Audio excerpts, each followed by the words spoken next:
경상도 어느 고을 깊은 산자락 아래 자리한 큰 기와집 한 채가 있었다.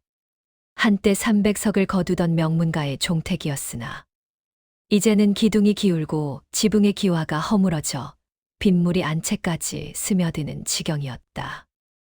마당 한가운데 서 있던 오래된 느티나무만이 여전히 제 자리를 지키고 있었는데 그 나무 아래에 한 사내가 서 있었다.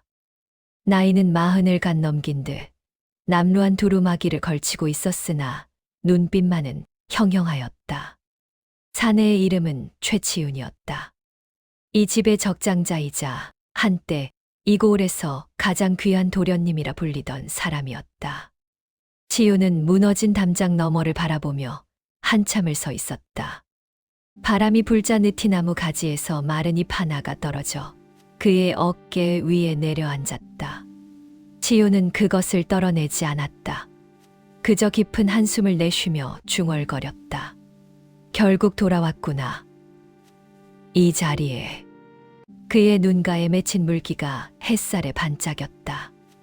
이것은 한 집안이 무너지고 한 사람이 평생을 짊어진 비밀과 그 비밀이 빚어낸 선택에 관한 이야기이다. 모든 것은 20해 전 어린 치윤이 보지 말았어야 할 것을 본 그 밤에서 시작되었다. 시간이 멈춘 듯한 공간. 야담사랑에 오신 걸 환영합니다. 오늘도 찾아와 주신 여러분 진심으로 감사드립니다. 이 이야기는 끝까지 들으실수록 더 깊은 감동이 전해지는 이야기입니다. 편안히 자리 접으시고 따뜻한 차 한 잔과 함께 천천히 귀 기울여 주세요. 구독과 좋아요는 다음 이야기를 전해드리는 큰 힘이 됩니다.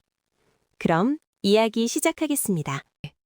20해 전 경상도 함창고을의 최대감댁은 사방 열리 안에서 가장 크고 번듯한 집이었다. 안채와 사랑채, 별당의 행랑채까지 늘어선 기와 지붕이 산기슭을 따라 줄지어 있었고 그 아래로 논밭이 펼쳐져 보이면 물을 머금은 들판이 거울처럼 하늘을 비추었다. 최대감 최봉에는 이 고을의 좌수를 지낸 양반으로 엄격하고 고든 성정으로 이름이 높았다. 그의 아내 정씨 부인은 경주 정씨 가문의 딸로 혼인 당시 함창 일대에서 가장 고운 교수라는 소문이 자자했던 여인이었다. 나이 32에도 여전히 아리따운 용모를 지녔으나 늘 입가에 서린 그늘이 있었다. 최봉에는 좌수직을 마친 뒤에도 관아 일에 관여하느라 집을 비우는 날이 잦았고 한양에 올라가면 한 달이고 두 달이고 소식이 없는 때도 많았다. 정씨 부인은 19에 시집 와서 줄곧 이 큰 집을 홀로 거느렸다. 시어른은 이미 돌아가셨고 시누이들도 모두 출가하여 안채에는 부인과 어린 아들 치윤 그리고 종들만이 남아 있었다. 치윤은 그해 9살이었다. 또래의 아이들보다 말이 적고 눈치가 빨랐다.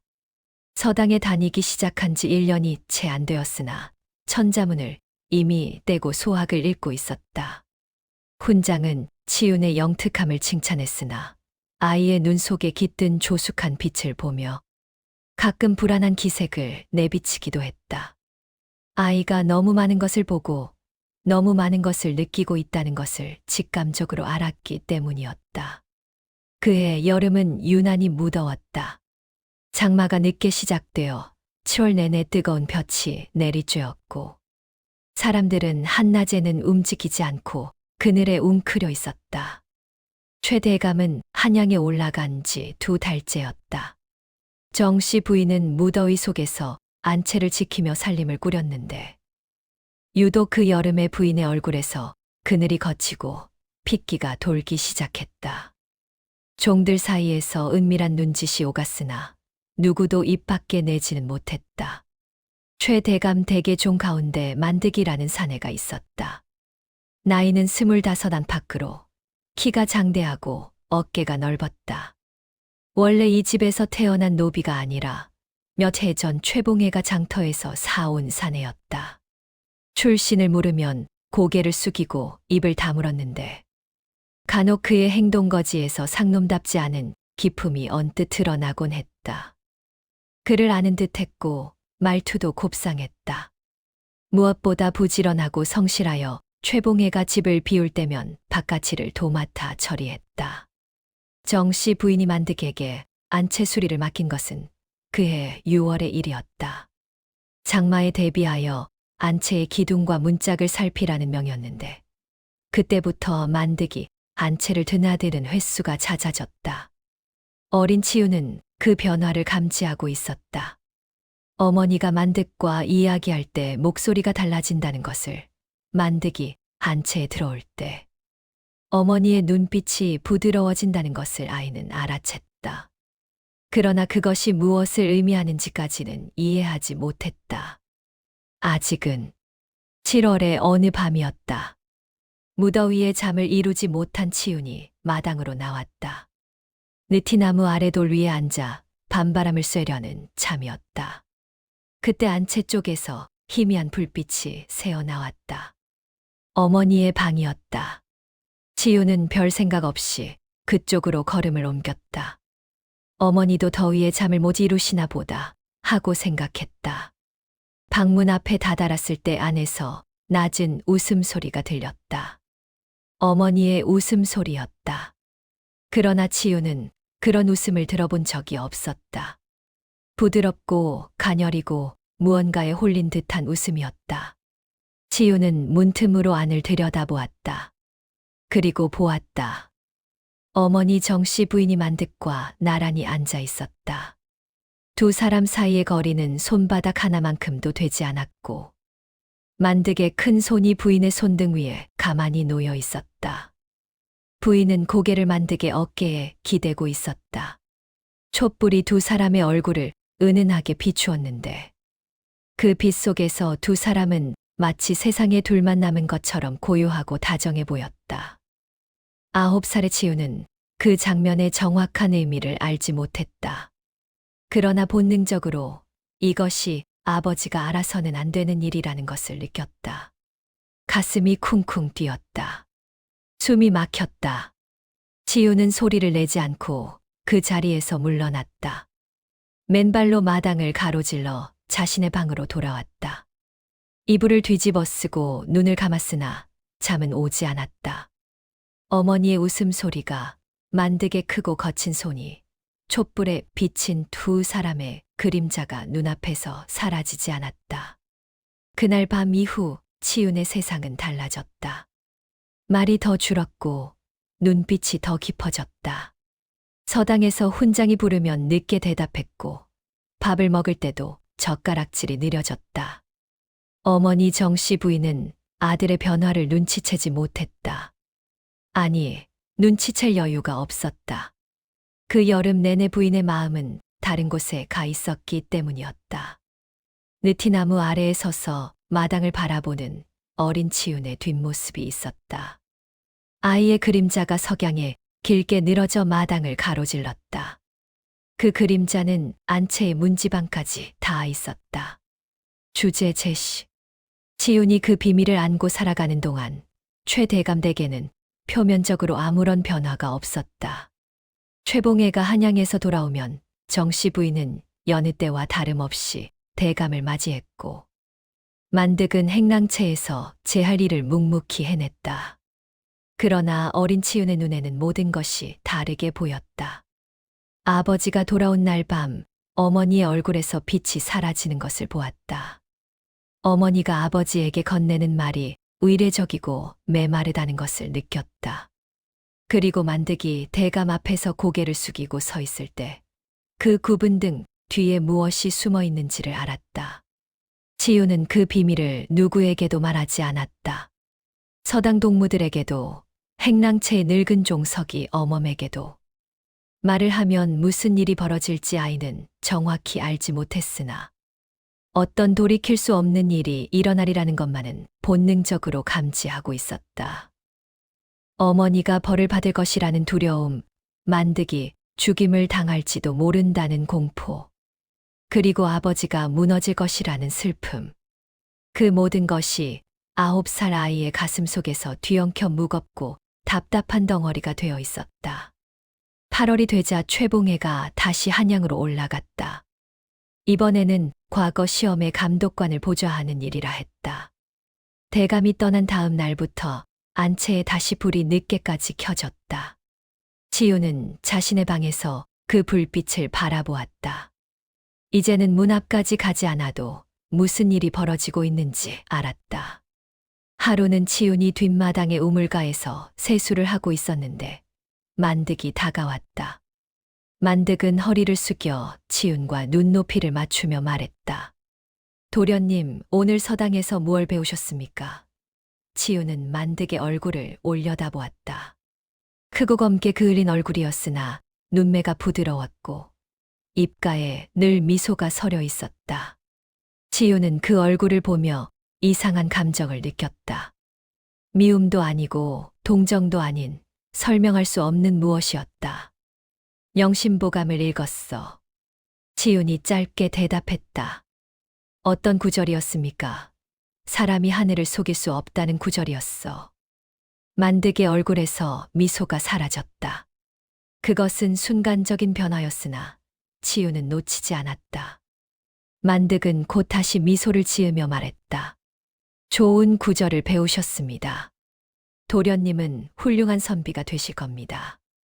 만득이 돌아선 뒤 치유는 한참을 우물가에 서 있었다.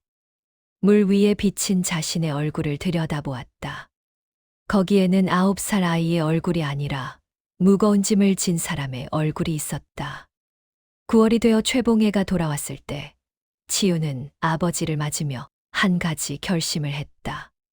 이 비밀은 절대로 말하지 않겠다는 것이었다. 말하면 모든 것이 무너진다. 어머니가 쫓겨나거나 만득이 죽거나 아버지가 분노에 사로잡혀 이 집이 피로 물들 것이다. 차라리 모른 척하는 것이 모두를 지키는 길이라고 아이는 생각했다. 그 결심은 옳은 것이었을까? 그른 것이었을까? 치윤 자신도 알 수 없었다. 다만 그날부터 치윤은 한 가지를 깨달았다.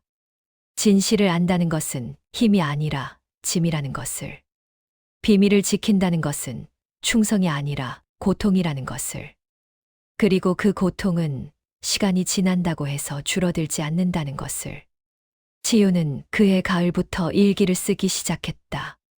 서당에서 배운 한문으로 작은 종이 쪽지에 아무도 읽을 수 없도록 자신만의 약호를 만들어 적었다. 그 첫 번째 일기에는 이렇게 쓰여 있었다. 달이 구름 뒤에 숨었다. 그러나 달은 여전히 거기에 있다. 어린 치유는 알지 못했다. 비밀은 묻어둔다고 해서 사라지는 것이 아니라 땅 속에서 뿌리를 내리고 자라나 언젠가 반드시 땅을 뚫고 올라온다는 것을. 그것이 세상의 이치였다. 설정 준비, 세월이 흘렀다. 치윤이 13이 되던 해, 최봉에 대감이 한양에서 병을 얻어 돌아왔다. 한양의 관아에서 쓰러졌다는 전갈이 왔을 때 정씨 부인은 급히 가마를 보냈고 대감은 반쯤 의식을 잃은 채로 함창에 도착했다. 의원이 와서 진맥을 하고는 고개를 저었다. 폐에 병이 깊이 들었다 했다. 최봉에는 병상에서 석 달을 버텼다. 그 석 달 동안 정씨 부인은 밤낮으로 남편의 곁을 지켰다. 약을 다리고 죽을 끓이고 이불을 갈았다. 만득은 그 기간 동안 안채에 발을 들이지 않았다. 치유는 어머니의 헌신적인 간호를 바라보며 복잡한 심경에 빠졌다. 어머니가 진심으로 아버지를 걱정하는 것인지 아니면 세상의 눈이 두려운 것인지 판단할 수 없었다. 그러나 어머니의 손이 아버지의 이마 위에 놓일 때 그 손끝에서 전해지는 떨림만은 진짜였다. 사랑은 아닐지라도 오랜 세월 함께 산 사람에 대한 정은 있었다. 최봉에는 마지막 날 치윤을 불렀다. 아버지의 손은 마르고 거칠었으며 한때 장대했던 체구는 뼈만 앙상하게 남아 있었다. 치윤아, 예, 아버지. 이 집을 내가 지켜야 한다. 내 어머니를 보살피고 종들을 잘 부려라. 우리 가문의 이름에 먹칠하는 일이 없도록 해라. 치윤은 아버지의 손을 잡고 고개를 숙였다. 눈물이 흘렀으나 소리는 내지 않았다. 그리고 한 가지. 최봉애가 힘겹게 말을 이었다. 사람을 함부로 믿지 마라. 특히 가까운 사람일수록. 그 말의 의미를 치유는 곰곰이 생각했다. 아버지가 무엇을 알고 한 말인지, 아니면 세상살이의 일반적인 교훈으로 한 말인지. 최봉애의 눈빛은 이미 흐려져 있어 그 속에서 무엇도 읽어낼 수 없었다. 다음 날 새벽 최봉애가 숨을 거두었다. 향년 54이었다. 장례는 성대하게 치러졌고 고을 사람들이 조문을 왔다. 정씨 부인은 상주로서의 예를 다했으나 3년상을 마칠 때까지 바깥 출입을 삼갔다. 그 기간 동안 만득과의 관계가 어떠했는지는 치윤도 알 수 없었다. 다만 간혹 밤에 안채 쪽에서 들려오는 낮은 울음소리가 어머니의 것인지 다른 누군가의 것인지 구별하기 어려운 때가 있었다. 3년상이 끝나고 치윤이 16이 되었을 때 집안의 살림은 눈에 띄게 기울기 시작했다. 최봉애가 살아있을 때 관리하던 논밭의 소작이 제대로 거치지 않았고 한양에 있던 지인들과의 연줄도 끊어졌다. 정씨 부인이 살림을 꾸리려 했으나 원래 규방에서만 자란 여인이라 바깥일에 어두웠다. 만득이 바깥일을 맡아 돌보았으나 종의 몸으로 소작인들에게 위험을 세울 수 없었고 이웃 양반가에서는 대감이 죽고 과부가 된 집이라 하여 은근히 업신여기기 시작했다. 치유는 서당을 그만두고 집안일을 돌보기 시작했다. 훈장은 안타까워했으나 치윤의 결심을 꺾지 못했다. 치윤은 논밭을 돌아다니며 소작인들을 만나고 장에 나가 곡식값을 흥정했다. 16의 어린 양반이 장터에서 곡식 자루를 짊어지는 모습을 고을 사람들은 혀를 차며 바라보았다. 그 시절 치윤과 만득 사이에는 기묘한 긴장이 흐르고 있었다.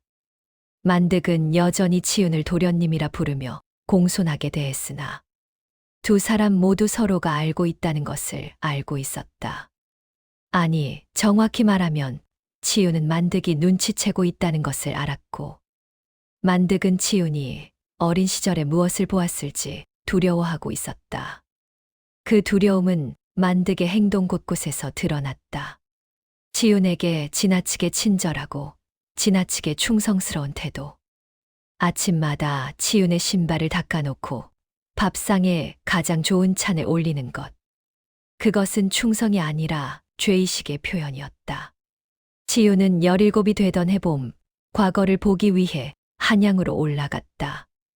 어머니가 노잣돈을 마련해 주었고 만득이 함창에서 상주까지 배웅을 했다. 헤어지는 길목에서 만득이 말했다. 도련님 부디 장원급제하셔서 이 집안을 일으켜 세우십시오.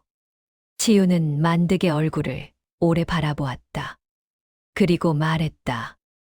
만득아, 내가 이 집에서 한 일들을 나는 잊지 않겠다. 만득의 얼굴이 하얗게 질렸다. 그러나 치유는 돌아서며 덧붙였다. 집안일을 맡아준 것 말이다. 고맙다. 만득은 치윤의 뒷모습을 바라보며 한참을 서 있었다.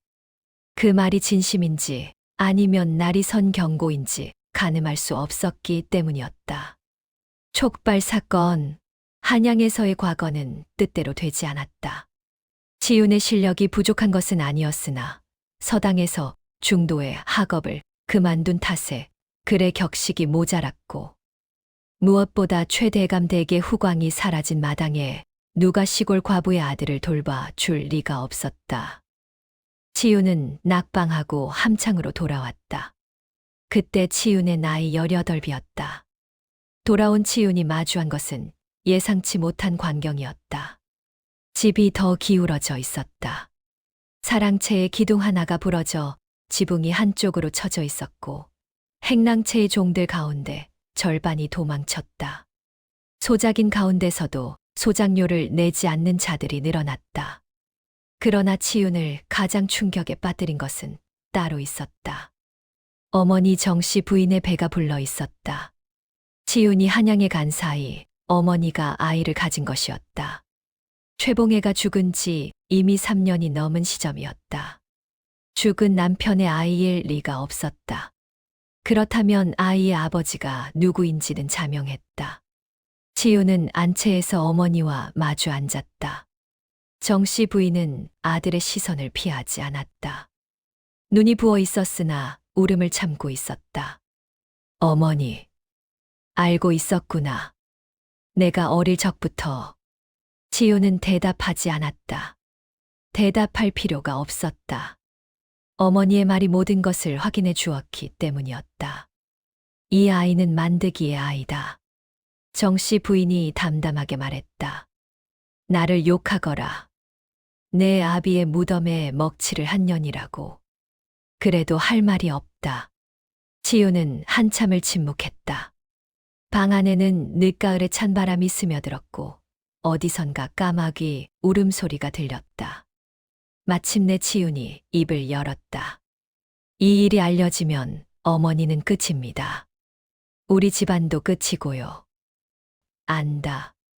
만드기는 죽음을 면치 못할 것이고 어머니는 쫓겨나실 겁니다. 태어나는 아이도 종의 자식이라는 굴레를 쓰게 됩니다. 다 안다. 그런데도 왜 이러신 겁니까? 정씨 부인은 그제야 눈물을 흘렸다. 오래 참아왔던 울음이 터진 것처럼 한 번 시작되자 멈추지 않았다. 외로웠다, 치윤아. 19에 시집 와서 한 번도 외롭지 않은 날이 없었다. 내 아버지는 좋은 사람이었으나 나를 사람으로 본 적은 없었다. 아들을 낳아주는 그릇이었고 집을 지키는 종이었다. 만드기는 나를 사람으로 봐주었다. 그것뿐이었다. 치유는 어머니의 울음을 듣고 있었다. 분노가 없었다고 하면 거짓말이었다.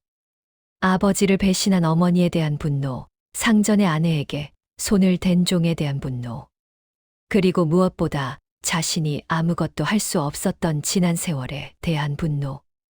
그러나 동시에 어머니의 외로움이 이해되지 않는 것은 아니었다. 치윤 자신도 외로웠기 때문이었다. 비밀을 혼자 안고 누구에게도 말하지 못하고 속으로만 골마온 그 세월이 얼마나 외로웠는지 치윤은 누구보다 잘 알았다. 그날 밤 치윤은 만득을 불렀다. 행랑채 뒤편 사람의 눈이 닿지 않는 곳에서 두 사람은 마주섰다. 달빛 아래 만득의 얼굴은 창백했고 온몸이 떨리고 있었다. 도련님, 저를 죽이시렵니까? 내가 너를 왜 죽이겠느냐?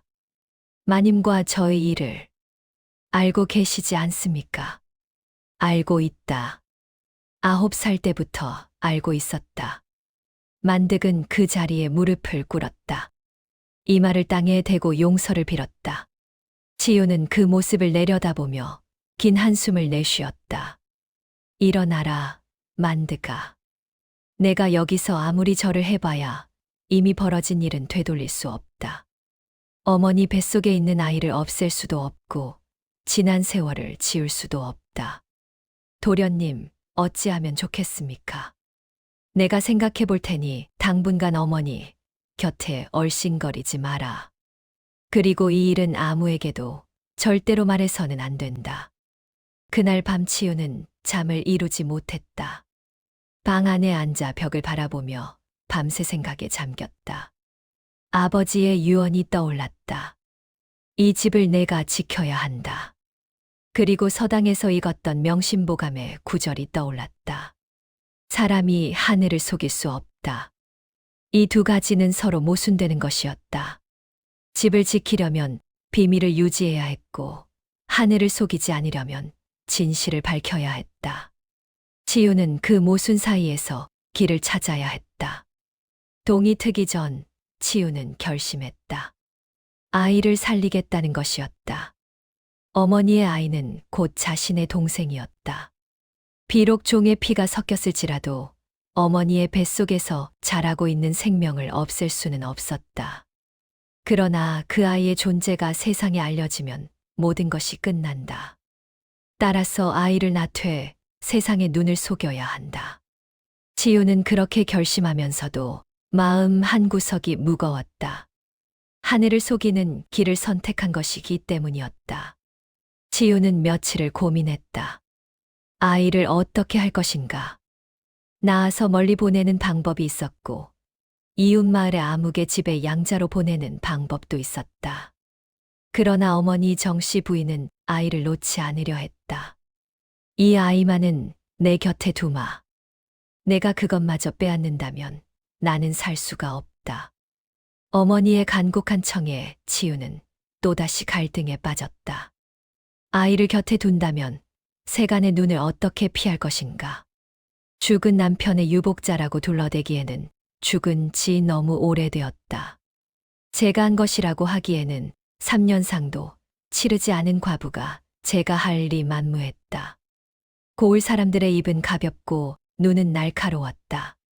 한 번 소문이 돌면 이 집안은 하루아침에 파멸할 것이었다. 지우는 밤마다 마당의 느티나무 아래에 앉아 생각에 잠겼다. 그때마다 9살 그의 여름밤이 떠올랐다. 촛불에 비친 두 사람의 그림자, 어머니의 가녀린 웃음, 만득의 크고 거친 손. 그 장면은 마치 첫 한추처럼 지훈의 인생 전체를 규정하고 있었다. 그때 보지 않았더라면, 그때 소리를 질렀더라면, 그때 아버지에게 말했더라면, 수많은 그때가 지훈의 머릿속을 맴돌았으나 어느 것도 현실을 바꿀 수 없었다. 만득이 어느 날 지훈을 찾아왔다. 두 사람은 비싼 소나무 숲에서 만났다. 만득의 얼굴은 수척해져 있었고 수염이 덥수룩하게 자라 있었다. 도련님, 제가 마님을 데리고 떠나겠습니다. 지훈은 만득을 바라보았다. 어디로 가겠다는 것이냐? 어디든 갑니다. 이 고을을 떠나 아무도 모르는 곳에서 살겠습니다. 도련님께 더 이상 폐를 끼칠 수 없습니다. 내가 종의 몸으로 어디를 가겠다는 것이냐? 도망친 노비가 잡히면 죽는다는 것을 모르느냐? 죽더라도 상관없습니다. 마님과 아이만 무사하면. 지우는 만득의 눈을 들여다보았다. 거기에는 진심이 담겨 있었다. 죽음을 각오한 사람의 눈이었다. 지우는 그 눈빛에서 뜻밖의 감동을 느꼈다. 종의 신분으로 상전의 아내를 사랑하여 목숨까지 내놓으려는 남자. 그것이 옳은 일이든 그른 일이든 그 마음만은 가짜가 아니었다. 가지 마라. 지훈이 말했다. 내가 떠나면 어머니는 더 위태로워진다.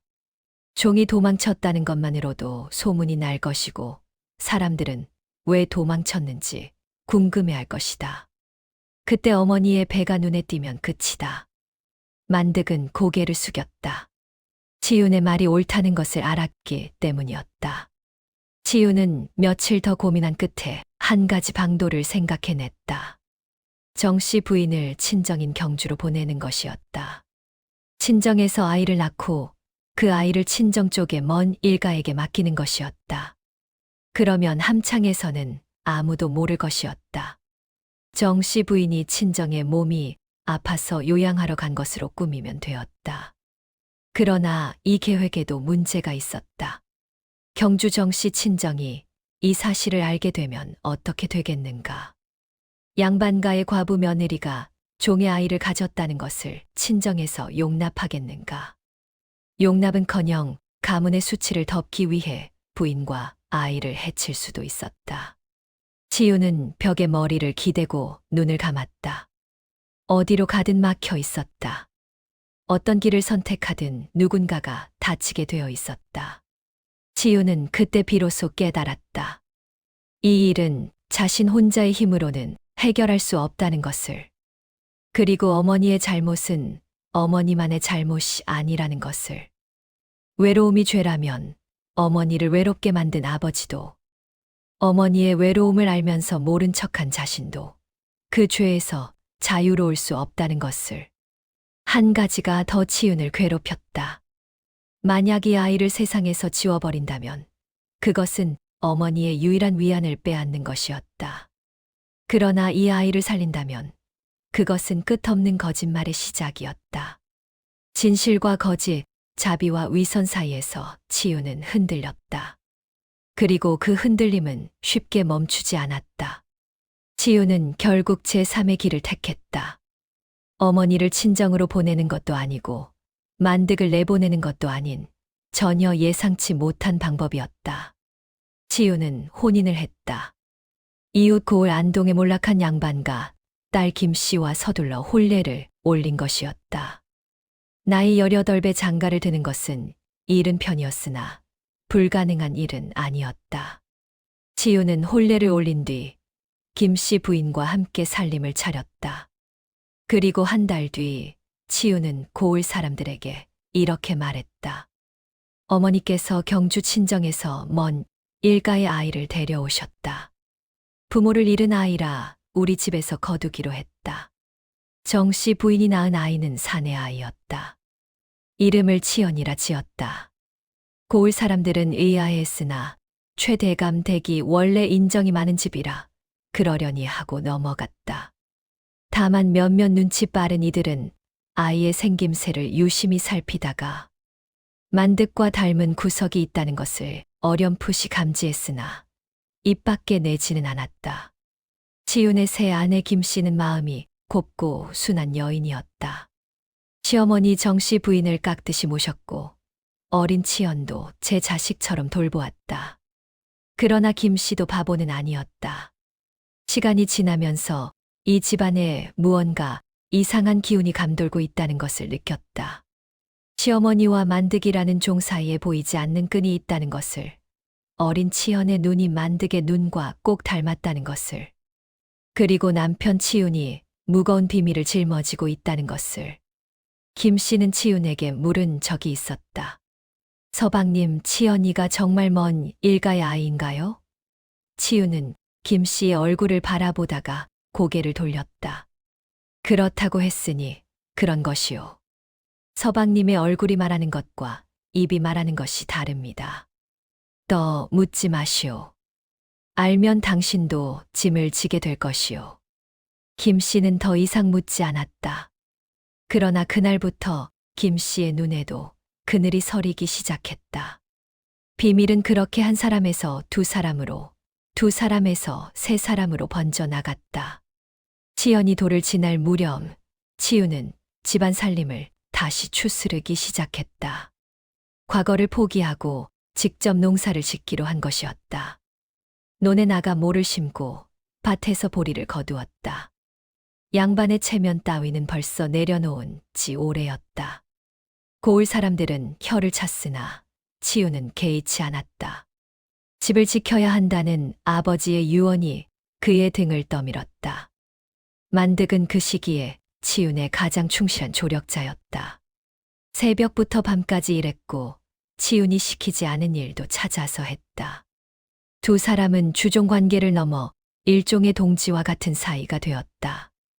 물론 그 동지 관계의 밑바닥에는 공유된 비밀이라는 어두운 끈이 놓여 있었다. 치윤은 만득이 없으면 이 집을 유지할 수 없었고, 만득은 치윤이 입을 열면 자신의 목숨이 날아간다는 것을 알았다. 두 사람은 서로에게 필요한 만큼 서로를 묶어두고 있었다. 그 불안한 균형 위에서 세월이 흘렀다. 치연은 자랐고 치윤의 살림은 조금씩 나아졌다. 정씨 부인은 안채에서 조용히 늙어갔다. 겉으로 보기에 최대감 댁은 비록 옛날의 영화를 되찾지는 못했으나 그럭저럭 평온한 세월을 보내고 있는 것처럼 보였다.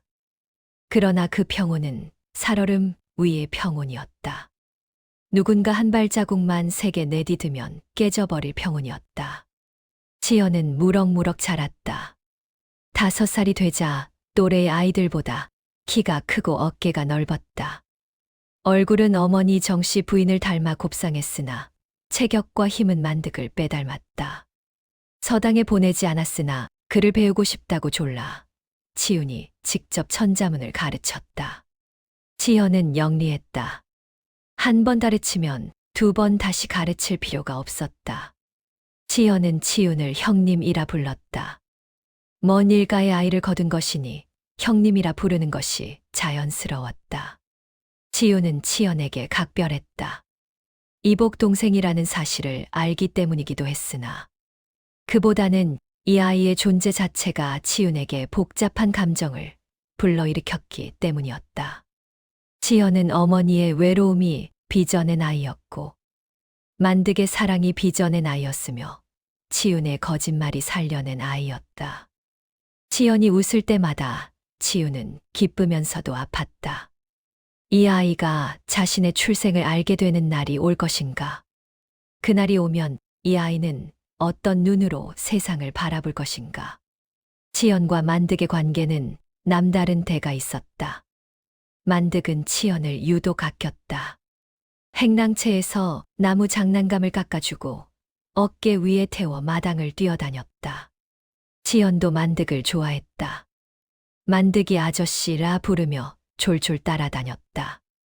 고을 사람들은 그 모습을 보며 종이 참 아이를 잘 돌본다고 칭찬했으나 치윤의 눈에는 그것이 아버지와 아들의 모습으로 보였다. 만득이 치연의 머리를 쓰다듬을 때 그 눈빛. 그것은 종이 상전의 식구에게 보이는 충성의 눈빛이 아니었다. 사무치는 사랑과 간절한 그리움이 뒤섞인 아비의 눈빛이었다. 어느 날 치윤은 만득에게 말했다. 치연이 앞에서 내 감정을 숨겨라. 사람들이 본다. 만득은 고개를 숙였다. 죄송합니다, 도련님. 다만 그 아이가 제 아이라는 것을 평생 말하지 못한다는 것이 살을 베는 것보다 아픕니다. 치윤은 그 말에 아무런 대꾸도 하지 못했다. 한편 치윤의 아내 김씨는 혼인한 지 3년이 지나도 아이를 갖지 못했다. 의원에게 보였으나 별다른 병은 없다 했다. 김씨는 점점 초조해졌고 시어머니 정씨 부인에게 눈치를 보았다. 정씨 부인은 며느리에게 다정했으나 그 다정함 속에는 죄의식이 섞여 있었다. 자신의 비밀이 며느리의 마음에 짐이 되고 있다는 것을 알았기 때문이었다. 김 씨가 아이를 가진 것은 혼인 5년째 되던 해였다. 딸이었다. 이름을 소연이라 지었다. 소연이 태어나자 집안에 한 줄기 빛이 든 것 같았다. 정씨 부인은 손녀를 안고 눈물을 흘렸고 김 씨의 얼굴에서 오랜 그늘이 걷혔다. 치윤도 딸을 안고 미소 지었으나 그 미소 뒤에는 여전히 지울 수 없는 무게가 있었다. 치연과 소연은 남매처럼 자랐다. 치연이 10살, 소연이 5살이 되었을 때 두 아이는 마당에서 함께 뛰어놀며 해맑은 웃음을 터뜨렸다. 느티나무 아래에서 까르르 웃는 두 아이를 바라보는 치윤의 눈에 또다시 물기가 맺혔다. 이 평화가 영원하기를. 이 아이들이 진실을 모른 채 행복하기를. 치윤은 매일 밤 그렇게 빌었다. 그러나 세상에 영원한 비밀은 없는 법이었다. 그리고 그 비밀이 깨지는 순간은 예상치 못한 곳에서 예상치 못한 사람에 의해 찾아왔다. 치윤이 28이 되던 해 집안 살림이 제법 일어섰다.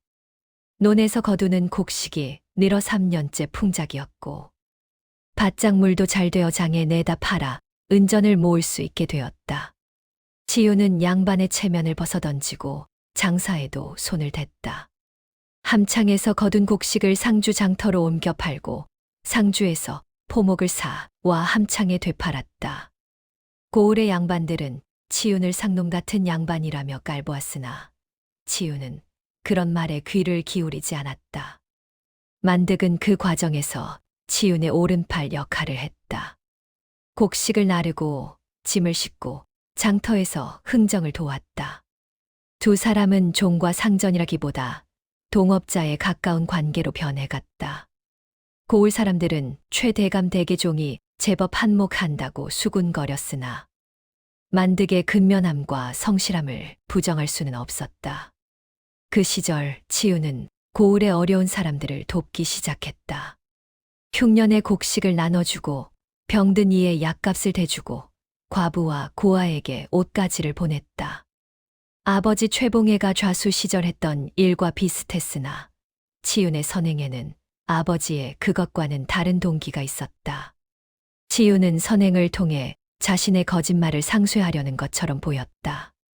비밀을 안고 살아가는 죄의식을 덕행으로 갚으려는 것이었다. 고을 사람들 사이에서 치윤의 평판이 올라갔다. 한때 몰락한 양반이라고 손가락질하던 이들이 이제는 치윤을 함창의 어른으로 대접하기 시작했다. 관아에서도 치윤에게 고을 일을 의논하는 경우가 늘어났다. 치윤은 그 모든 것을 담담하게 받아들였으나 밤이면 여전히 느티나무 아래에 앉아 한숨을 쉬곤 했다. 치현은 12살이 되었다. 총명하고 야무진 소년으로 자라 서당에서도 두각을 나타냈다. 훈장은 치현의 재주를 칭찬하며 과거를 보라고 권했으나 치유는 고개를 저었다. 치현이 과거를 보려면 족보를 내야 했고 족보를 내면 이 아이의 출생에 관한 질문이 나올 수밖에 없었다. 먼 일가의 아이를 거둔 것이라는 이야기가 과거 시험장에서 통할리 만무했다. 치현은 자신이 왜 과거를 볼 수 없는지 이해하지 못했다. 형님, 저도 글을 읽고 쓸 줄 아는데 왜 과거를 보면 안 됩니까?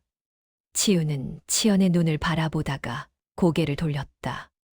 때가 되면 알게 될 것이다. 때라니요. 언제입니까? 아직은 모른다. 치현의 눈에 서운함과 의문이 어렸다. 그 눈빛을 보며 치유는 가슴이 저렸다. 이 아이에게 언젠가는 진실을 말해야 한다는 것을 알고 있었다. 그러나 그 언젠가를 최대한 미루고 싶었다. 그 무렵 한 가지 사건이 있었다. 함창 장터에서 이웃 고을의 양반 하나가 만득을 보고 말했다. 저 종의 생김새가 범상치 않구먼. 어디서 본 것 같은데. 함께 있던 치윤의 귀가 번뜩 열렸다. 어디서 보셨다는 것입니까? 몇 해 전 경상가명에서 본 것 같기도 하고. 아닌가, 착각이겠지. 그 양반은 대수롭지 않게 넘어갔으나 치유는 그 말이 신경에 걸렸다. 만득의 과거. 치유는 만득이 어디에서 왔는지 한 번도 제대로 물어본 적이 없었다. 아버지 최봉해가 장터에서 사온 종이라는 것만 알았을 뿐이었다. 그날 밤 치유는 만득에게 물었다. 만득아, 내가 이 집에 오기 전에 어디에 있었느냐? 만득은 한참을 침묵하다가 입을 열었다. 도련님, 저는 원래 종이 아니었습니다. 뭐라, 경상가명에서 서리를 하던 사람의 아들이었습니다. 아버지가 관아의 돈을 횡령한 죄로 잡혀갔고 가족은 모두 관노비로 떨어졌습니다. 저는 관노비로 팔려 다니다가 이 집에 온 것입니다. 치유는 만득의 말을 듣고 한참을 생각했다. 만득이 종치고는 그를 알고 행동거지가 반듯했던 이유가 비로소 이해되었다. 그리고 한 가지 더 이해된 것이 있었다. 어머니 정씨 부인이 만득에게 마음을 열었던 이유. 만득은 단순한 종이 아니라 한때 사람 대접을 받았던 사람이었다. 그래서 부인을 사람으로 대할 줄 알았던 것이었다. 그 사실을 아버지도 알고 계셨느냐? 모르셨을 겁니다. 저는 누구에게도 말하지 않았습니다. 왜 지금 나에게 말하느냐? 도련님이 저에 대해 알아야 할 때가 되었다고 생각했기 때문입니다. 그리고 하나 더 말씀드릴 것이 있습니다. 무엇이냐? 치연이를 위해 저희 신분을 바꿔주실 수 있겠습니까? 관노비가 아닌 양인으로. 그래야 치연이가 앞날이 있습니다. 치유는 만득의 눈을 바라보았다. 거기에는 아비의 간절함이 있었다. 자식을 위해 무엇이든 하겠다는 절박함이 있었다. 치유는 고개를 끄덕이지도 젖지도 않았다. 다만 이렇게 말했다. 생각해 보겠다. 치윤이 30이 되던 해 정씨 부인이 쓰러졌다. 한겨울의 추위 속에서 안채의 마루를 닦다가 그대로 의식을 잃은 것이었다. 의원이 달려왔으나 병세는 심각했다. 풍이 왔다 했다. 오른쪽 몸이 마비되어 움직이지 못했고 말도 어눌해졌다. 정씨 부인은 병상에 누운 채로 세상을 바라보았는데 그 눈빛이 점점 흐려지고 있었다. 만득은 안채에 드나들며 부인을 돌보았다. 낮에는 치윤의 아내 김씨가 시어머니를 간호했고, 밤에는 만득이 몰래 안채에 들어와 부인의 곁을 지켰다. 치윤은 그것을 알았으나 막지 않았다. 어머니가 살아있을 날이 얼마 남지 않았다는 것을 느꼈기 때문이었다. 어느 날 밤, 치윤은 안채에서 어머니와 단둘이 마주했다. 정씨 부인은 어눌한 말투로 힘겹게 입을 열었다. 치윤아, 미안하다. 무엇이 미안하십니까? 너에게 짐을 지웠다. 9살 때부터 너를 어른으로 만들어버렸다. 치윤은 어머니의 마른 손을 잡았다. 어머니를 탓한 적 없습니다. 거짓말 마라. 내 눈 속에 원망이 있었다. 아무리 숨겨도 어미는 안다. 치윤은 고개를 숙였다. 어머니의 말이 맞았다. 아무리 이해하려 해도, 아무리 용서하려 해도 마음 깊은 곳에는 원망의 씨앗이 남아 있었다. 왜 하필이면 아버지가 살아있을 때, 왜 하필이면 종과, 왜 하필이면 내가 보는 앞에서. 정씨 부인이 다시 말했다. 치현이에게 진실을 알려줘라. 그 아이가 제 뿌리를 모르고 살아서는 안 된다. 어머니, 지금은 그럴 때가 아닙니다. 내가 죽기 전에 그 아이에게 한마디만 하고 싶다. 무슨 말씀을 하시려고요? 내가 내 아들이라고. 만드기가 내 아비라고. 미안하다고. 치유는 오래 침묵했다. 방 안에는 겨울바람이 문틈으로 스며들어 촛불을 흔들었다. 마침내 치윤이 말했다. 알겠습니다. 치연이를 데려오겠습니다. 치윤이 치연을 데리고 안채에 들어왔을 때 치연은 12살이었다. 소녀는 할머니의 병상 앞에 무릎을 꿇고 앉았다. 할머니 괜찮으세요? 정씨 부인은 치연의 얼굴을 바라보았다. 그리고 마비되지 않은 왼손을 들어 치연의 볼을 어루만졌다. 치연아, 내가 이 할미의 아들이다. 치연의 눈이 동그랗게 커졌다. 예, 할머니 무슨 말씀이세요? 저는 형님의 동생이잖아요. 아니다. 내 어미가 나다. 내 아비는 만득이다. 방 안에 정적이 내려앉았다. 치연은 정씨 부인의 얼굴과 치윤의 얼굴을 번갈아 바라보았다. 치윤은 고개를 끄덕였다. 할머니 말씀이 맞다. 치연아, 내 어머니는 이분이시다. 그리고 만드기가 내 아버지다. 치연의 눈에서 눈물이 흘렀다. 놀라움인지 슬픔인지 소년 자신도 알 수 없는 눈물이었다. 정씨 부인이 힘겹게 치연의 손을 잡았다. 미안하다. 치연아, 내가 종의 자식이라는 굴레를 씌운 것이 이 어미의 죄다. 치연은 한참을 울었다. 치유는 동생의 어깨를 감싸 안았다. 정씨 부인은 그 모습을 바라보며 눈을 감았다. 그녀의 얼굴에는 오랜 짐을 내려놓은 사람의 평온함이 어려 있었다. 정씨 부인은 그로부터 일의 뒤에 숨을 거두었다. 마지막 순간 만득이 몰래 안채에 들어와 부인의 손을 잡았다. 정씨 부인은 만득의 얼굴을 바라보며 희미한 미소를 지었다. 그리고 그 미소를 마지막으로 눈을 감았다. 장례가 치러진 뒤 치유는 느티나무 아래에 홀로 서서 어머니의 빈 방을 바라보았다. 어머니가 떠난 자리에는 아무것도 남지 않았다. 다만 촛불이 타다 남긴 밀랍 자국만이 마루 위에 희미하게 남아 있었다. 정씨 부인이 세상을 떠난 뒤 집안의 균형이 흔들리기 시작했다. 치연이 자신의 출생을 알게 된 것이 그 시작이었다. 치연은 며칠 동안 방에 틀어박혀 나오지 않았다. 밥도 먹지 않고 누가 불러도 대답하지 않았다. 치윤이 방문을 두드렸으나 치연은 열어주지 않았다. 사흘째 되는 날, 치연이 방에서 나왔다. 그리고 곧장 행랑채로 가서 만득을 찾았다. 아버지. 만득은 그 한마디에 온몸이 굳었다. 주위에 사람이 있었으나 개의치 않았다. 치연은 만득의 앞에 서서 또박또박 말했다.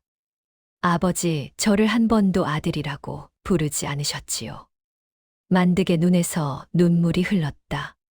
큰 손으로 치연의 어깨를 붙잡았다. 치연아, 미안하다. 이 못난 아비를 용서해다오. 그 장면을 마당에서 지켜보고 있던 이가 있었다. 행랑채의 늙은 종 석이었다. 석이는 최대감 댁에서 30년을 일한 늙은 종으로 눈치가 빠르고 입이 가벼운 편이었다. 석이는 치연이 만득을 아버지라 부르는 것을 듣고 두 눈이 커졌다. 그리고 그날 저녁 장터에 나가 이웃 마을의 종들과 술을 마시다가 입을 놀렸다. 우리 집 도련님네 비밀이 하나 있는디. 그 말은 바람을 타고 퍼져나갔다. 소문은 3일 만에 함창고을 전체에 퍼졌다. 최대감 댁의 과부 마님이 종과 정을 통해 아이를 낳았다는 소문이었다. 고을 사람들은 처음에는 믿지 않았으나 치연의 생김새와 만득의 생김새를 비교해 보고는 고개를 끄덕이기 시작했다. 그러고 보니 둘이 꼭 닮았구먼. 코도 닮고 입도 닮았어. 아이고, 양반가의 마님이 종과 눈이 맞다니 세상에 이런 일이. 소문이 퍼지자 고을의 양반들이 들고 일어났다. 함창의 향교에서 모임이 열렸고 양반들은 최대감 댁의 폐륜을 규탄했다. 죽은 최봉의 대감의 위패를 향교에서 내리자는 의견까지 나왔다. 치유는 하루아침에 고을의 존경받는 인물에서 손가락질을 받는 폐륜아가 되었다. 치윤의 아내 김씨도 충격을 받았다. 그동안 어렴풋이 짐작하고 있었으나 소문이 세상에 공개적으로 퍼지니 체면이 무너진 것이었다. 김씨의 친정인 안동에서 급히 사람을 보내왔다. 딸을 데리고 오겠다. 그런 집안에 우리 딸을 더 두고 볼 수 없다. 김씨는 치윤 앞에서 울며 말했다.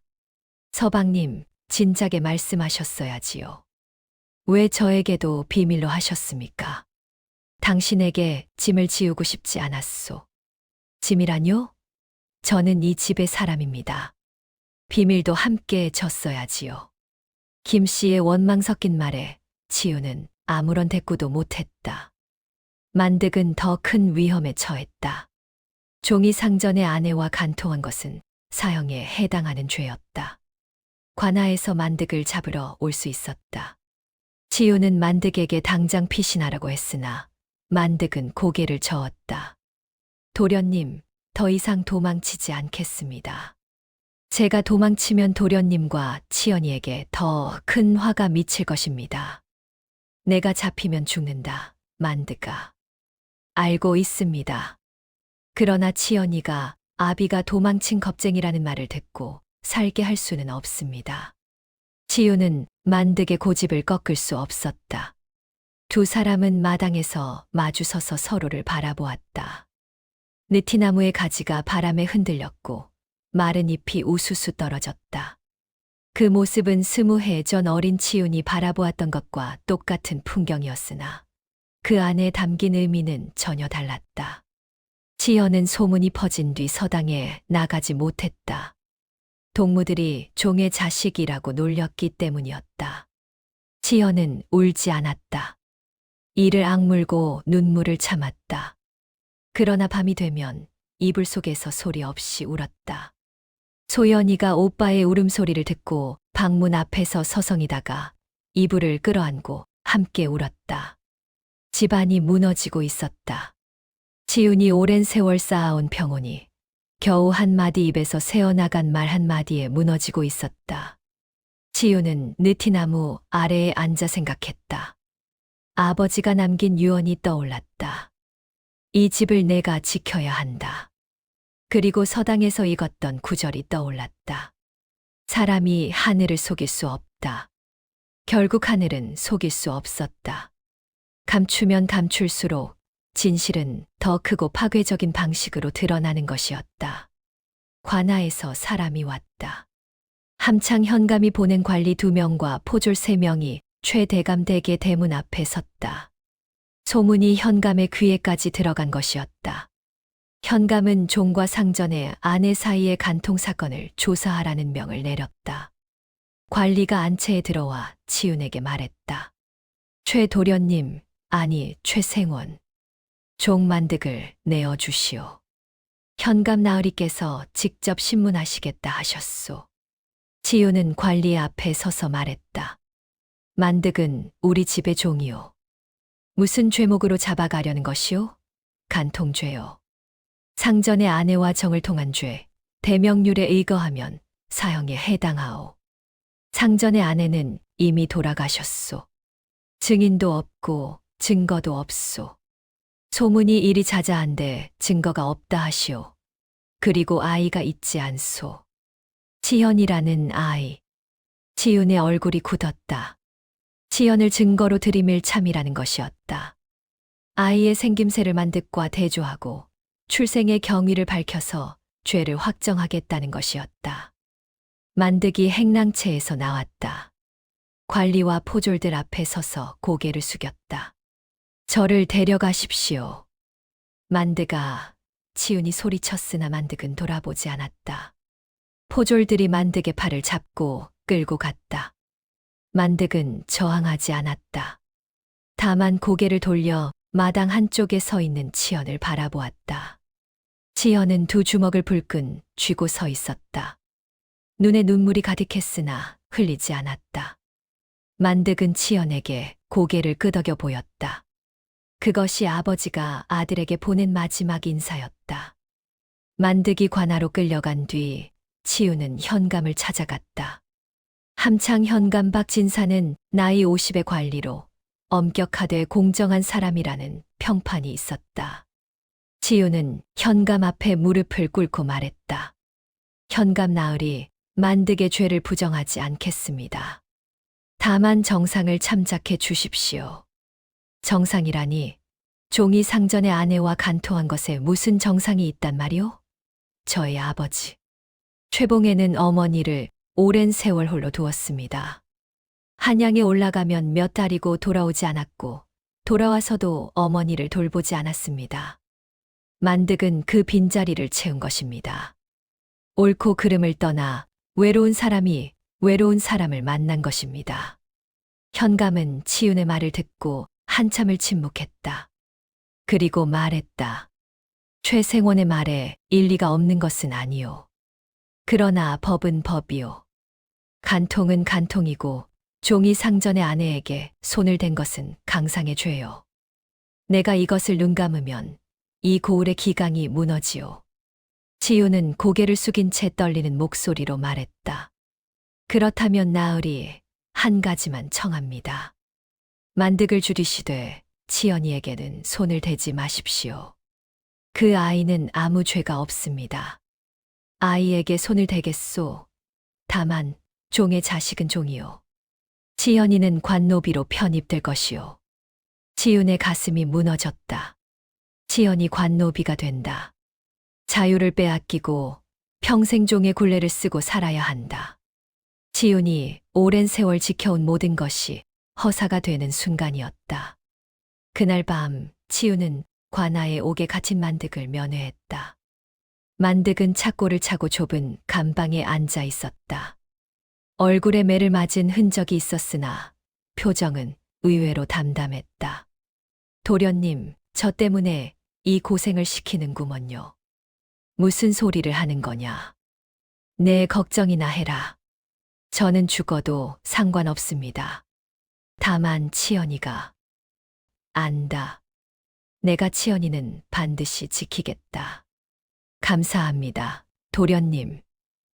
평생 감사했습니다. 만득의 눈에서 눈물이 흘렀다. 치윤도 참고 있던 눈물을 흘렸다. 두 사람은 격자살 사이로 서로의 손을 잡았다.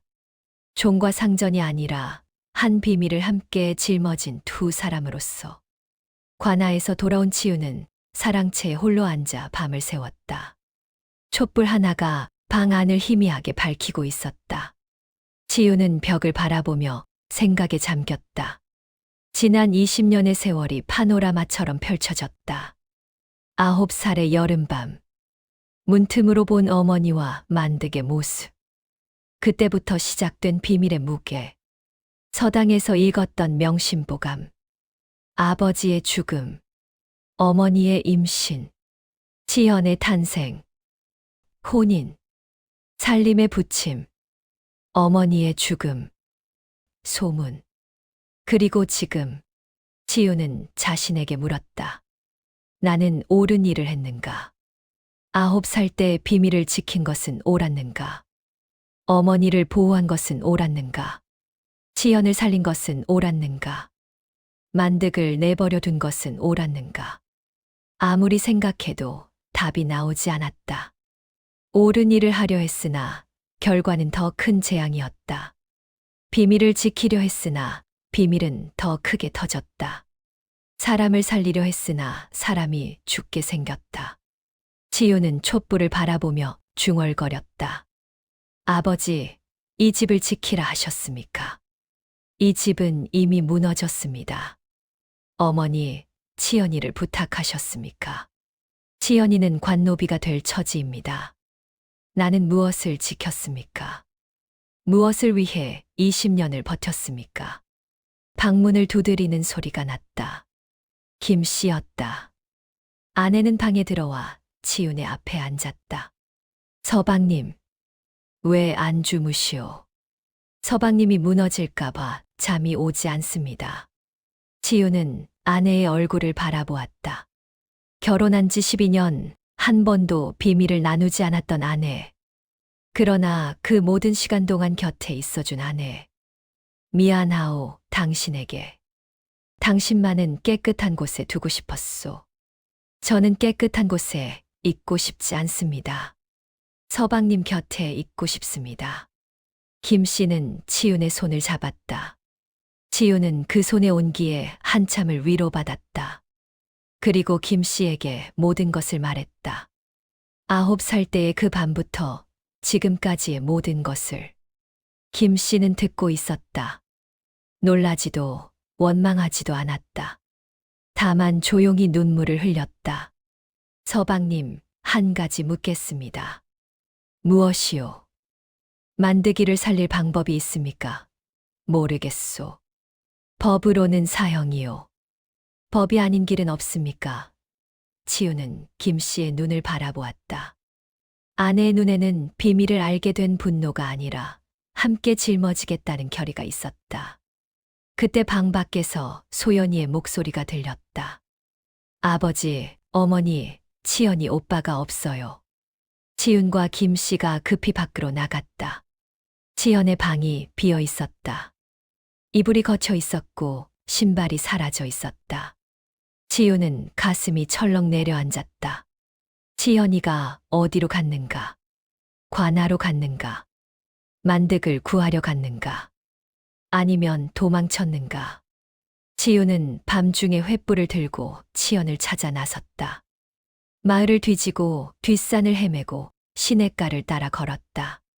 새벽이 다가올 무렵 치윤은 뒷산 소나무 숲에서 치연을 찾았다. 소녀는 큰 소나무 아래에 쪼그리고 앉아 있었다. 몸이 떨리고 있었으나 울지는 않고 있었다. 치윤이 다가가자 치연이 고개를 들었다. 형님. 아니, 이제 형님이라 불러도 됩니까? 당연하다. 너는 내 동생이다. 저 때문에 모두 망한 것 아닙니까? 제가 태어나지 않았더라면. 그런 말 하지 마라. 너는 아무 잘못이 없다. 치연이 그제야 울음을 터뜨렸다. 오래 참아왔던 울음이었다. 치유는 동생을 끌어안았다. 소나무 숲에 새벽빛이 스며들고 있었다. 두 형제는 그 빛 속에서 한참을 서로를 안고 있었다. 그 새벽 치유는 결심했다. 만득을 살리겠다는 것이었다. 그리고 치연의 자유를 지키겠다는 것이었다. 그러기 위해서는 법이 아닌 길을 찾아야 했다. 치유는 이제 더 이상 비밀을 지키는 것이 아니라 진실을 가지고 싸우기로 한 것이었다. 치유는 그날부터 움직이기 시작했다.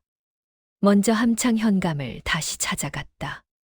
이번에는 무릎을 꿇고 사정하는 것이 아니라 당당하게 서서 말했다.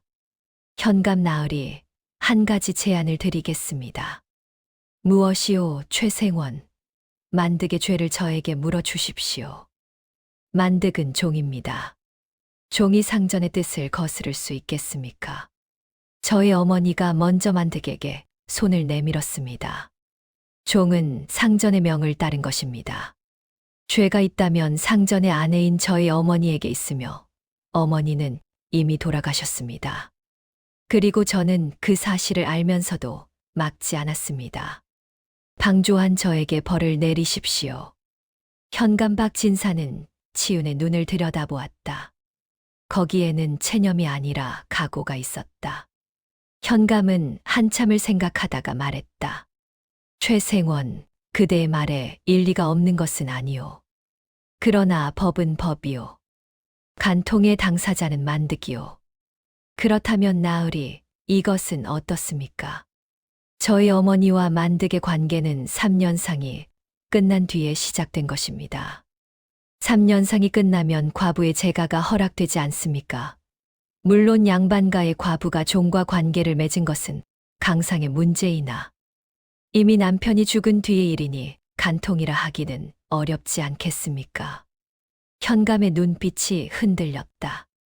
치윤의 논리에 빈틈이 있는 것은 사실이었으나 한 가지 핵심을 찌르고 있었다. 과부의 재가는 법적으로 금지되지 않았다. 양반가의 도덕적 관습으로 금기시되었을 뿐이었다. 종과의 관계라는 점에서 강상의 문제가 있었으나 남편이 살아있을 때의 간통과는 성격이 달랐다. 치유는 한 가지를 더 준비해 두고 있었다. 만득이 원래 관노비가 아니라 양인의 아들이었다는 사실이었다. 만득의 아버지가 횡령죄로 잡히면서 가족이 관노비로 편입되었으나 그 죄가 아버지 한 사람의 것이었을 뿐 만득 자신은 죄가 없었다. 치유는 이 점을 들어 만득의 노비 신분 자체가 부당하다고 주장했다. 현감은 고개를 끄덕이지도 젓지도 않았다. 다만 이렇게 말했다. 이 건은 내가 홀로 판단할 사안이 아니오. 경상감사에게 올려 판결을 받겠소. 경상감사에게 올린다는 것은 시간이 걸린다는 뜻이었다. 그 시간 동안 만득은 옥에 갇혀 있어야 했다. 치유는 관할을 나와 집으로 돌아왔다. 그리고 김 씨에게 말했다. 시간을 벌었소. 그러나 경상감사의 판결이 어떻게 나올지는 알 수 없소. 김 씨는 고개를 끄덕이며 말했다. 서방님, 한 가지 더 하셔야 할 일이 있습니다. 무엇이오? 고을 사람들의 마음을 돌려야 합니다. 지금 사람들은 우리 집안을 손가락질하고 있습니다. 그 손가락이 경상감사의 판결에도 영향을 미칠 것입니다. 김 씨의 말이 옳았다. 치유는 그때부터 고을을 돌아다니며 사람들을 만났다. 자신의 잘못을 솔직히 인정하고 어머니의 사정을 설명하고 만득의 인간적인 면모를 이야기했다. 처음에는 사람들이 문을 닫고 돌아서기도 했으나 치윤이 진심으로 머리를 숙이고 용서를 구하자 조금씩 마음을 여는 이들이 나타났다. 특히 치윤이 그동안 도왔던 과부와 고아, 병든 이들이 나서서 치윤의 편을 들었다. 최생원은 우리를 도운 사람이요. 그 사람의 집안사가 어떻든 사람 됨됨이는 변하지 않소. 그 목소리들이 하나둘 모여 고을의 여론을 조금씩 바꾸기 시작했다. 치연도 가만히 있지 않았다. 소녀는 관아 앞에 가서 무릎을 꿇었다. 매일 아침 관아 앞에 나와 아버지의 석방을 청하는 상소문을 올렸다. 12살 소년이 쓴 상소문은 글씨가 반듯하고 논리가 정연했다. 현감이 그 상소문을 읽고 탄식했다. 이 글을 쓴 것이 12살 아이라니. 종의 자식이라 하기에는 너무 뛰어나구먼. 경상감사의 판결이 내려온 것은 석 달 뒤였다. 경상감사 2공은 사건의 전말을 검토한 뒤 다음과 같이 판결했다. 하나, 종 만득의 간통죄에 대해 만득과 정씨 부인의 관계가 최봉의 사후에 시작된 것인지 생전에 시작된 것인지를 증명할 증인이 없으므로 사후에 시작된 것으로 보아 간통이 아닌 사통으로 판단한다. 사통은 간통보다 죄가 가벼움으로 사형은 면하되 종의 신분으로 상전의 아내와 관계를 맺은 강상의 죄는 있으니 곤장 80대에 처한다.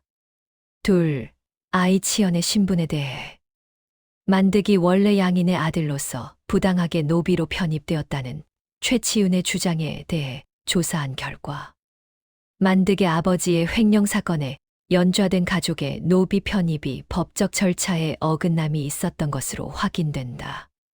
따라서 만득의 노비 신분을 취소하고 양인으로 환원한다. 이에 따라 만득의 아들 치연도 양인의 자식으로서 자유로운 신분을 가진다.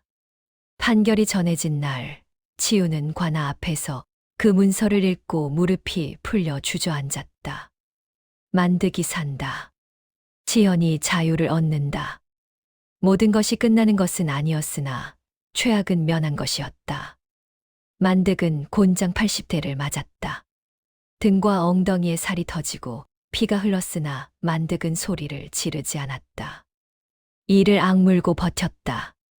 곤장이 끝난 뒤 만득은 기어서 옥 밖으로 나왔다. 치윤이 만득을 업어서 집으로 데려왔다. 등에 업힌 만득이 희미한 목소리로 말했다. 도련님, 감사합니다. 됐다, 말하지 마라. 피가 더 나온다. 한 가지만 물어보겠습니다. 뭐냐?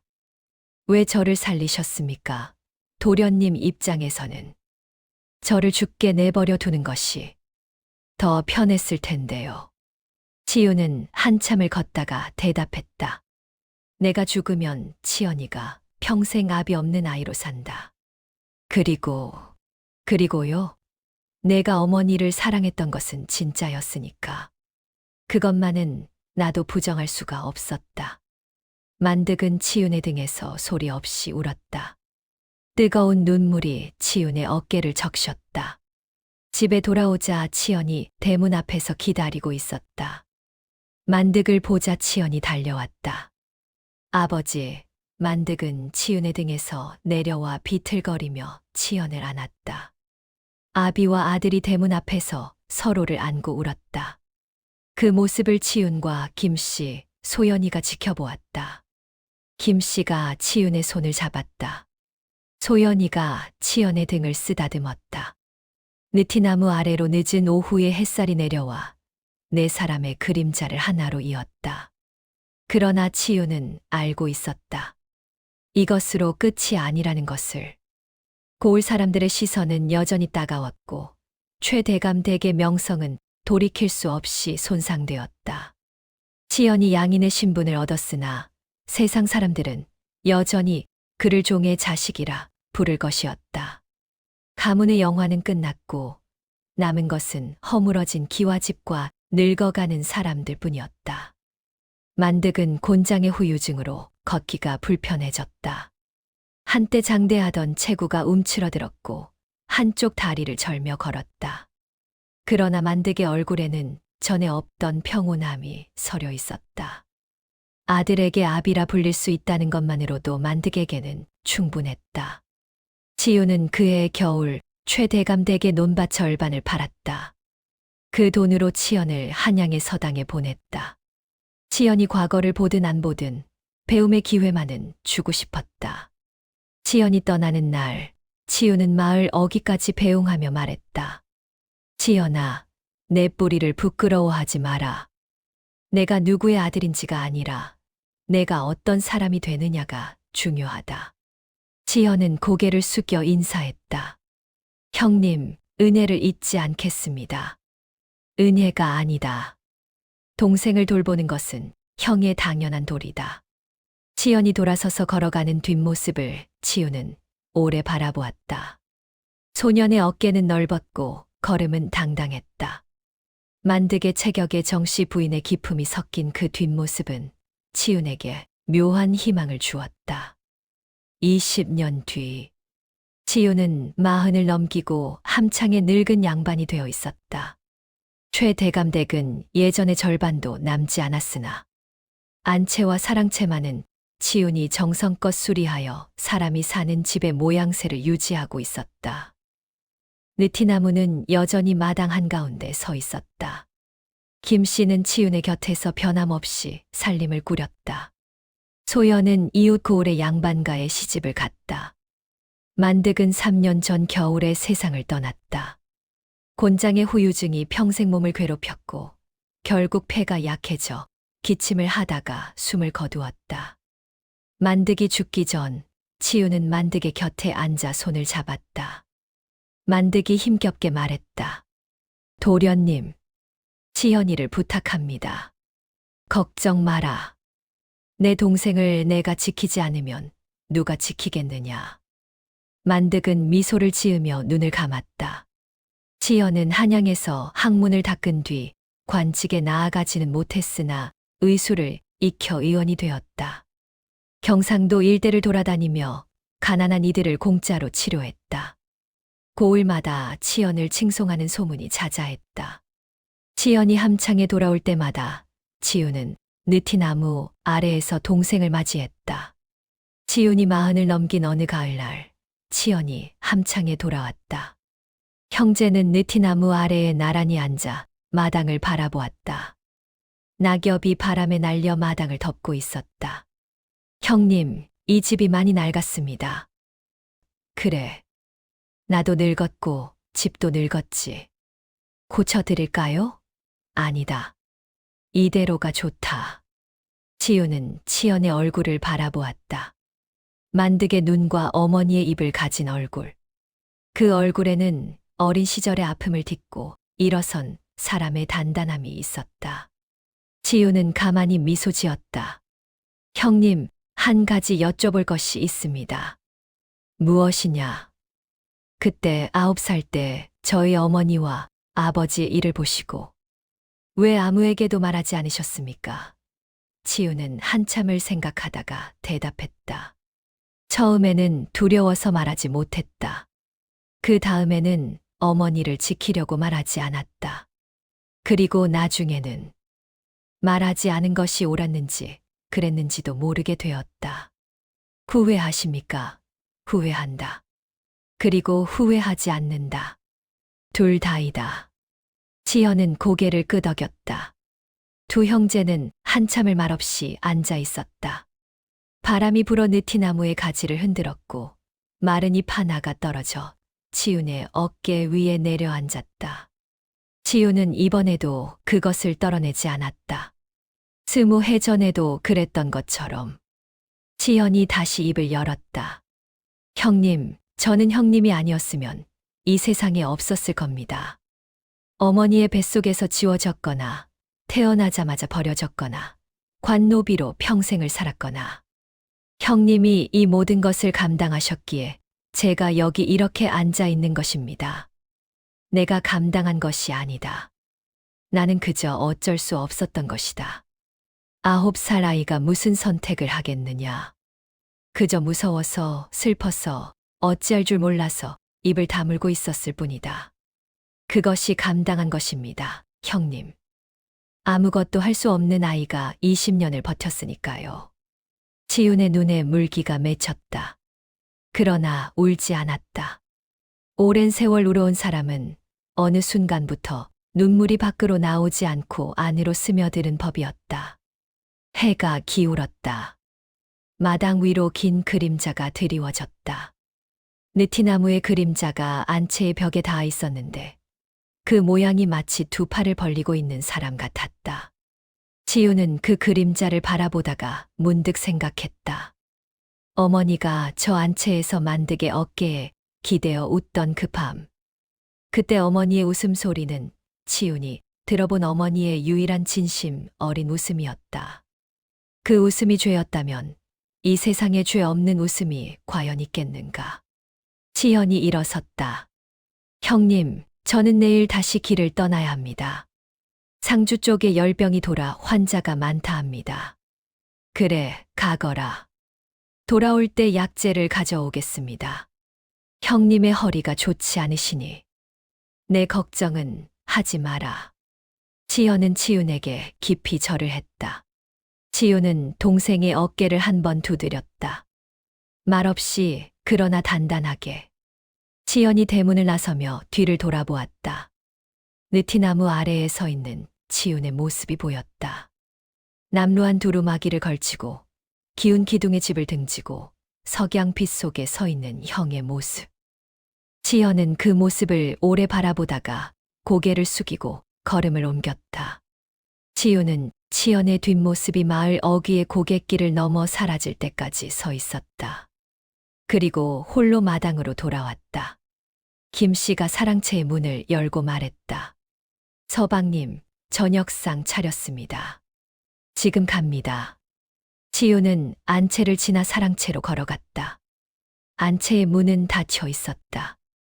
어머니가 살아있을 때는 늘 열려 있던 문이었다. 그 닫힌 문 너머에는 아무도 없었다. 촛불도 웃음소리도 두 사람의 그림자도 그저 빈 방만이 있었다. 치윤은 사랑채에 들어가 아내와 마주 앉아 밥을 먹었다. 김 씨가 국을 떠주었다. 평범한 저녁이었다. 그러나 치윤에게는 이 평범함이 온 세상의 보석보다 귀했다.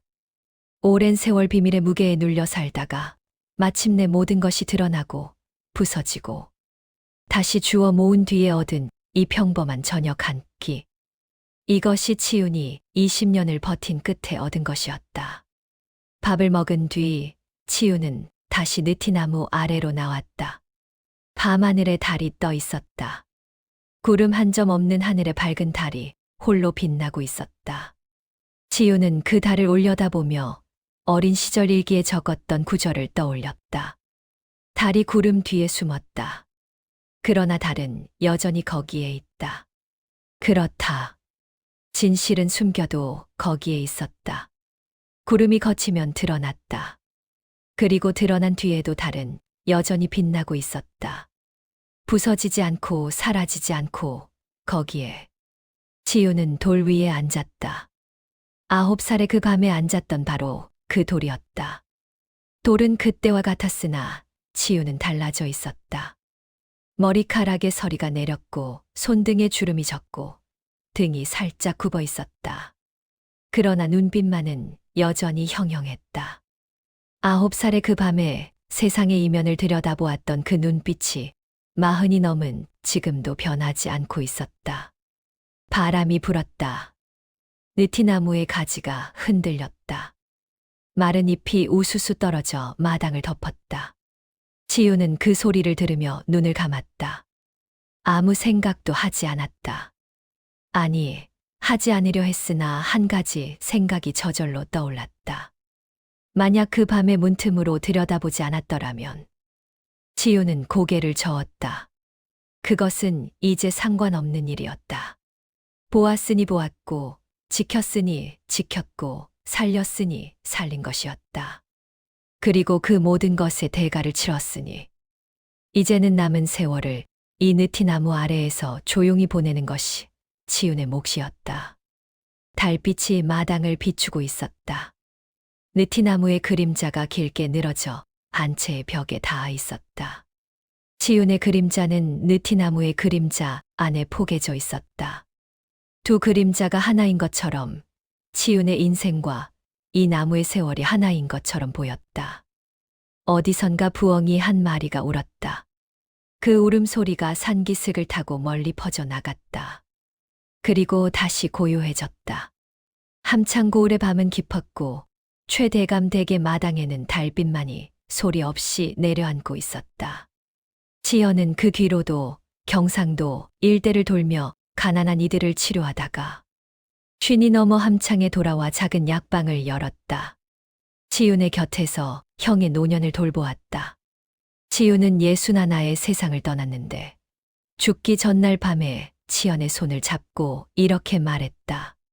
치연아, 내가 평생 진 빚이 하나 있다. 어머니에게 진 빚이다. 어머니의 외로움을 알면서 나는 아무것도 해드리지 못했다. 모른 척한 것이 어머니를 지킨 것이라 생각했으나 돌이켜 보니 그것은 내가 편하려고 한 일이었다. 어머니는 누군가 자신의 외로움을 알아봐 주기를 바랐을 텐데 나는 그저 눈을 감았다. 지연은 형의 손을 잡고 말했다. 형님은 충분히 하셨습니다. 아니다. 충분하지 않았다. 그래서 너에게 부탁한다.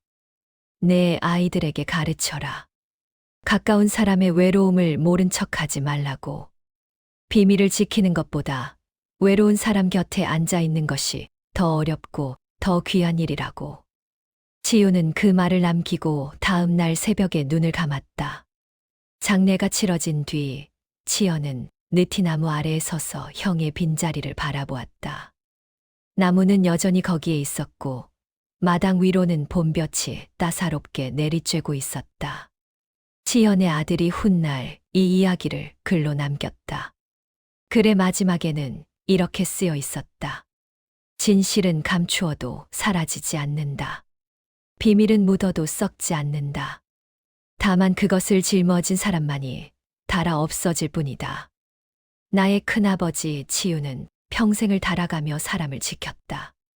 그것이 옳았는지 잘못인지는 후세가 판단할 일이나 한 가지는 분명하다. 외로운 사람의 곁을 지키는 일은 세상의 어떤 법보다 무겁고 어떤 벌보다 쓰리고 어떤 상보다 귀하다. 느티나무는 지금도 함창에 그 자리에 서 있다고 한다.